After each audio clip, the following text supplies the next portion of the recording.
አንድ ላይ ከሆናችሁ ለምን አብራችሁ አትቀመጡ? እሷ የቤት ሰራተኛዬ ናት እና ከሷ ጋር ቁጭ ብዬ እንድጠቀም ነው የፈለግከው? እና ምን ችግር አለ? ልትመክረኝ እየሞከርክ ነው? ናና ትእዛዜን ተቀበል እባክህ፣ ወሬ አታብዛ። የኔ መቤት ምን ላምጣልሽ? አንተ አሰማም እንዴ? ያው ለእሷ እኔ አልከፍልም። እሺ ገንዘብ የጠየቀ ሰው አለ እንዴ? ወንድሜ እኔ ምንም ገንዘብ የለኝም፣ አልፈልግም። ችግር የለውም እኔ እከፍላለሁ። ምን ላምጣልሽ? እሺ ሽሮ አምጣልኝ። ሰሚኛለሽ? እንደውም ወደ ደላላው መመለስ ትችላለሽ። እሺ ስራይስ አላቅልሽም፣ የራስሽ ጉዳይ። አይዞሽ እኛ እዚህ አጋዥ እንፈልጋለን። እሺ ቆይ አንዴ አለቄን አናግሮ ይምጣ።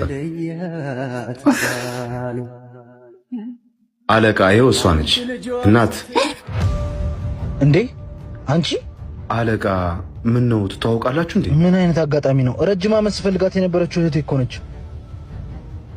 ወንድሜ እናትስ ደህና ናት? እሱም ቤት እናወራለን። ነይ እንሂድ። ሄኒ ያልኩህን ብር አስገባልኝ። እሺ እሺ እሺ